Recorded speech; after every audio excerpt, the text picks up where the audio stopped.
Sharjeel drive کرتے ہوئے شہر سے باہر کافی دور تک آ گیا تھا۔ تیز دھوپ میں سپر ہائی وے چوٹ کھائی ہوئی سیاہ ناگن کی طرح پھنکار رہی تھی۔ شرجیل کی بے چین نظریں سڑک کے دائیں جانے مرکوز تھیں۔ آخر اسے وہ سنگ میل نظر آ ہی گیا جس کے ساتھ اسے اپنی کار کچے میں اتارنی تھی۔ وہ یہاں شاکری درویش کی تلاش میں آیا تھا۔ سڑک سے کچے میں کار اتارتے ہوئے وہ ایک لمحے کو گھبرایا۔ دور دور تک سنگلاخ چٹانیں، کیکر اور ویران سے کیکٹس پھیلے ہوئے، یقیناً ناہموار رستے پر نوکیلے پتھروں کے علاوہ کانٹے بھی بکھرے ہوئے ہوں گے۔ ٹائر کسی بھی وقت پنکچر ہو سکتا تھا۔ یہاں تو دور دور تک کسی آدم ذات کی خوشبو تک نہ تھی، لیکن اسے ہر حال میں شاکری درویش سے ملنا تھا۔ اسے کسی نے بتایا تھا کہ شہر سے 15 کلومیٹر باہر سنگ میل کے ساتھ دائیں طرف کچے میں چلتے چلے جاؤ، شاکری درویش کہیں نہ کہیں خود ہی آ ملے گا۔ اگر شاکری درویش نہ ملے تو اس کا مطلب یہ لیا جاتا تھا کہ وہ کام نہیں ہو سکتا جس کے لیے شاکری درویش سے ملنے والا جا رہا تھا۔ مناسب یہی ہے کہ آدمی شام ڈھلنے سے پہلے ہی سپر ہائی وے پر واپس لوٹ آئے۔ شرجیل نے ایک لمحے کو آنکھیں موندی۔ اس کی آنکھوں میں ایک چاند سا چہرہ لمحے بھر کو کوند گیا، پھر تو گویا اس نے تمام مصلحتیں فراموش کر دیں اور کار کچے میں اتار دی۔ اسے یقین تھا کہ شاکری درویش اسے ضرور ملے گا اور وہ ضرور من کی مراد پالے گا۔ شرجیل کو بڑا عجیب مسئلہ درپیش تھا۔ ماں باپ کا اکلوتا تھا، سونے کا چمچ منہ میں لے کر پیدا ہوا تھا، شکل و صورت سے انتہائی وجیح اور دل بھی ایسا حساس جیسے پانی سے بنا ہوا ہو۔ مسئلہ شرجیل کی شادی کا تھا۔ شرجیل کے 2 چچا، ایک تایا اور 3 پھپھیاں تھیں۔ شرجیل کی خوش قسمتی کہہ لیں یا اس کی بدقسمتی کہ اس کے ددیال کے ہر گھر میں ایک عدد خوبصورت خوش اتوار لڑکی موجود تھی۔ اس پر ستم یہ کہ ہر لڑکی شرجیل سے محبت کا دعویٰ رکھتی تھی۔ چھوٹے چچا کی نگہت بستر پر پڑ گئی تھی کہ شرجیل سے شادی نہ ہوئی تو زہر کھا کر مر جاؤں گی۔ نگہت ایم فل کر رہی تھی۔ میٹرک تک شرجیل کے ساتھ ایک ہی اسکول، ایک ہی کلاس میں پڑھ چکی تھی۔ اس نے بچپن ہی سے شرجیل کو من کا دیوتا مان لیا تھا۔ دوسری اینی تھی، بڑے چچا کی اینی۔ اینی نے MBBS کر لیا تھا۔ کچھ تو وہ بہت خوبصورت تھی اور اس پہ ترا یہ کہ بلا کی خوش لباس بھی تھی۔ ہر دوسرے دن اینی کے لیے رشتہ موجود ہوتا، مگر یہ محترمہ بھی شرجیل کی شربتی آنکھوں اور خوبصورت انداز پر مر مٹی تھی۔ صاف کہہ دیا تھا کہ شادی شرجیل سے نہ ہوئی تو کسی سے نہیں ہوگی۔ ڈاکٹری مصروفیات زندگی گزارنے کے لیے کافی ہیں۔ تایا ابو کی لخت جگر شارقہ تھی، شہد اور دودھ میں گندھی رنگت غزالی آنکھیں، خمدار گھنیری پلکیں، محرابی پیشانی، ستواں ناک، گلاب سے عارض دھڑکتی ہوئی سیاہ زلفیں، کوئی نگاہ غلط جو ایک بار پڑ جائے تو گویا پتھر کی ہو جائے۔ شارقہ چلتا پھرتا شہر طلسمات تھی، جہاں سے گزرتی لوگ پتھر ہو کے رہ جاتے، گویا وہ شہر کے ہر دیداور کو مطلوب تھی، لیکن اسے شرجیل مطلوب تھا۔ وہ اپنے تئیں خود کو شرجیل کا بلا شرکت غیر مالک سمجھتی آئی تھی۔ اس نے کسی کو اپنا حریف سمجھا ہی نہیں تھا۔ اس کا خیال تو اتنا ہی تھا کہ شرجیل اسے پانے کے لیے خوب ہاتھ پاؤں مارے گا اور وہ شروع میں شرجیل کو کچھ ناز و نخرے دکھائے گی اور پھر مان جائے گی، مگر یہاں تو بازی ہی پلٹ گئی تھی۔ شرجیل 4 بھائیوں اور 3 بہنوں کے اس خاندان میں اکلوتی نرینہ اولاد تھی۔ سب کی 2 یا 3 بیٹیاں تھیں۔ قسمت نے قرافال احمد شیخ کے نام کھول دیا اور انہیں شرجیل کی صورت اولاد نرینہ سے نوازا۔ اس مسئلے سے دادی بھی بہت پریشان تھیں۔ احمد شیخ نے شرجیل انہیں سونپ کر کہہ دیا تھا کہ جس بہن یا بھائی کی بیٹی سے رشتہ جوڑ دیں گی انہیں منظور ہے۔ ماں تھیں، ہر بچہ ایک سا تھا، کسی ایک کو بھی رد کرنے کی ہمت نہ تھی، مگر شرجیل تو ان کی جان تھا، بلائیں لیتی نہ تھکتیں۔ 111 روپے روزانہ شرجیل پر وارتیں اور صدقہ کرتیں۔ ان کے گلشن میں پھول تو بہت ہیں مگر یہ اکلوتا چراغ تھا۔ یہ فیصلہ دادی کے لیے بھی سہانے روح بن گیا تھا۔ کرتیں تو کیا کرتیں، ان کی پوتیاں ایک سے بڑھ کر ایک تھیں اور سب کی سب ایک سے بڑھ کر ایک لاڈلی۔ دادی کا دن کا چین اور رات کی نیند سب حرام ہو چکا تھا۔ سمیرہ بڑی پھپھو کی بیٹی تھی۔ دلکش نقوش اور بھرے وجود کی مالک سمیرہ کی سب سے بڑی خوبی اس کی ذہانت تھی۔ یہی ذہانت اس کے ملیح چہرے پر خوب سجتی سنورتی، بلکہ بہت سو کو دنگ کر دیتی۔ سمیرہ کی آنکھوں میں کچھ صفاکی، کچھ سوگواری سے بسیرا کیے ہوئے تھی۔ ممکن نہیں تھا کہ یہ آنکھیں کسی کو دیکھیں اور گھائل نہ کر جائیں، ان لبوں سے کوئی بات نکلے اور مخاطب کو متاثر نہ کر جائے۔ مگر شرجیل بہت مشکل ثابت ہوا تھا۔ شرجیل اس کا مطلوب و محبوب تھا تو رقابت میں بھی اس کے ساتھ اس کی عزیز ترین بہنیں اور بہت پیاری سہیلیاں کھڑی تھیں۔ وہ کیا کرتی اور کیا نہ کرتی، بس اتنا جانتی تھی کہ شرجیل نہ ملا تو مر جائے گی۔ منجلی پھپھو کی بیٹی ندا تھی، بہت شوخ و چنچل، چٹپٹی، دھان پان سی ندا، بولتی تو ماحول چٹکنے لگتا۔ ایسی شوخ کے گلشن کا کاروبار بلبل و کوئل سے نہیں، اسی سے چلتا ہو۔ یہ بھی اسیر شرجیل تھی۔ ندا ہر وقت مسکراتی اور دوسروں کو مسکرانے پر مجبور کرتی، ایسا بے ساختہ کہکہا لگاتی کہ فضا میں جل ترنگ بج اٹھتے۔ عوارض پہ پڑنے والے گڑھے شوخی حسن کو دعات شاہ کر دیتے، موتیوں جیسے دانت نمایاں ہوتے تو نظروں کو خیرہ کر دیتے۔ یہ بھی شرجیل کا بنباس لیے بیٹھی تھی۔ چھوٹی پھپھو کی بیٹی طاہرہ تھی۔ طاہرہ بھی اسی خاندان کا پھول تھی جس خاندان میں خدا نے حسن و بڑی فیاضی سے بخشا تھا، وہ بھی اپنی کزن سے کسی طور کم نہیں تھی۔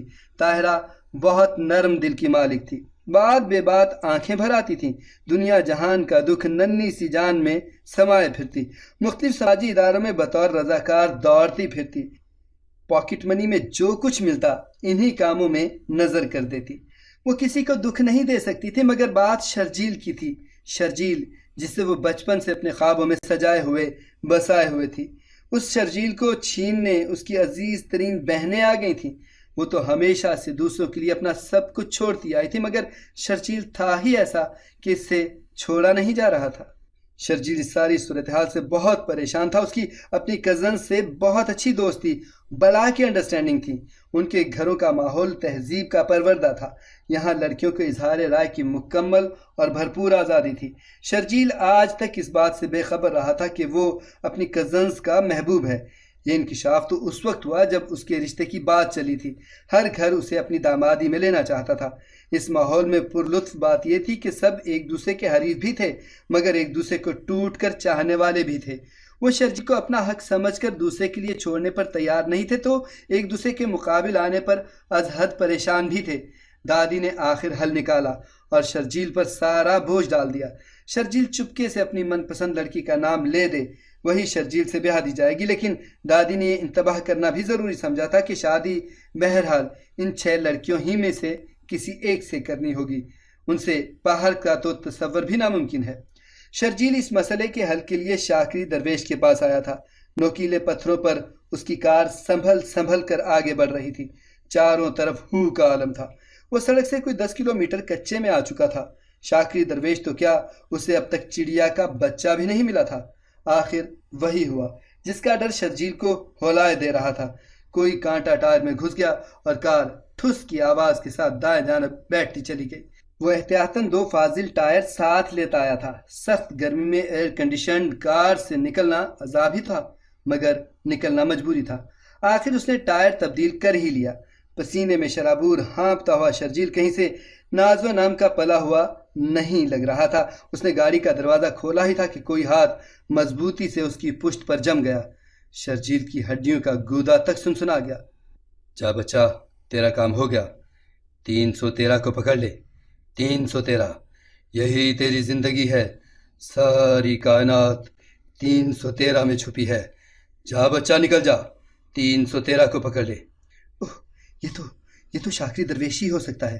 شرجیل تیزی سے مڑا، مگر اس دوران وہ ملنگ ناشتا ہوا بہت دور جا چکا تھا۔ وہ 313 کی گردان لگائے جا رہا تھا۔ 313 313 313۔ شرجیل نے ان کے پیچھے جانا چاہا، مگر وہ بہت تیزی سے سیاہ نقطے میں تبدیل ہوتے چلے گئے، گویا اڑتے ہوئے جا رہے ہوں۔ شرجیل انتہائی مایوسی کی حالت میں وہاں سے لوٹا۔ 313 اس کی سمجھ میں نہیں آیا۔ اس نے دادی کو بتایا تو دادی جھٹ بولی، بیٹا بڑا ہی مبارک عدد ہے 313۔ مگر دادی میرے لیے کیسے مبارک ہے؟ شرجیل جھنجلا گیا تھا۔ بیٹا صبر کرو اور غور کرو، بابا نے کیا کہنا چاہا ہے؟ دادی نے اسے پیار سے سمجھایا۔ دادی میں غور کر کر کے تھک گیا ہوں، مجھے کچھ سمجھ نہیں آیا۔ اے بیٹا بچیوں کے ناموں کے عدد نکلواؤ، کیا خبر کسی کا عدد 313 ہو؟ ارے ہاں دادی، یہ تو میں نے سوچا ہی نہیں تھا۔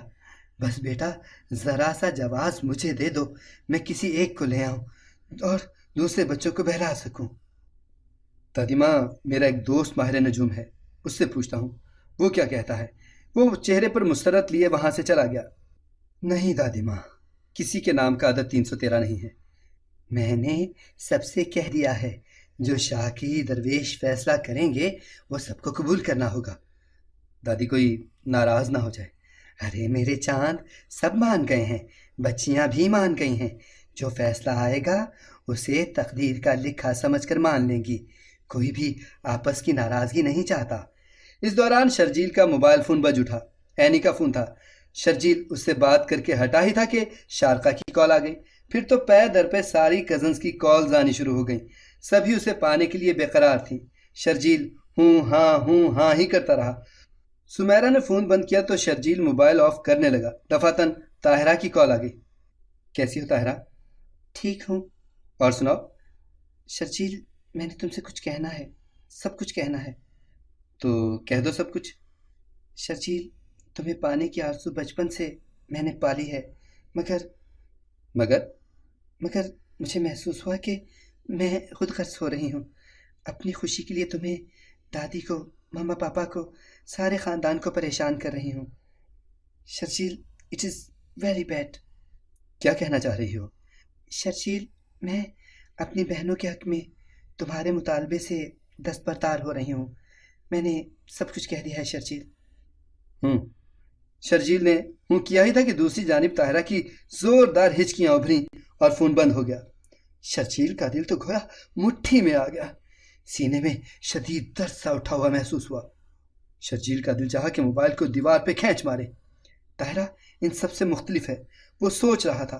اس نے موبائل کی اسکرین دیکھی جہاں ابھی کچھ دیر پہلے طاہرہ کا نمبر جگمگا رہا تھا۔ مجھے طاہرہ کو کال کرنی چاہیے، وہ رو رہی ہوگی۔ ایک دوست کی حیثیت سے اسے تسلی دینی چاہیے۔ شرجیل نے طاہرہ کا نمبر ڈائل کیا۔ ایک دم جیسے بجلی گوندی۔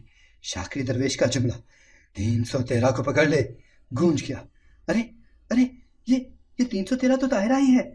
شرجیل نے تمام کزنز کے موبائل فون نمبر چیک کرنے شروع کر دیے۔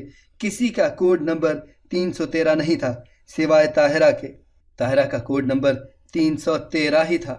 یہ ایک مشہور موبائل کمپنی کا کوڈ نمبر تھا۔ شرجیل دفعتاً خوشی سے ناچتا ہوا اٹھا اور دادی کی جانب دوڑا۔ دادی جان، میری پیاری دادی جان، 313 مل گیا۔ یہ 313 طاہرہ ہے۔ وہ دادی سے لپٹ گیا۔ دادی نے اسے چمکارا اور خدا کا شکر ادا کیا۔ وہ بھی دل سے یہی چاہتی تھی کہ طاہرہ شرجیل کی دلہن بنے۔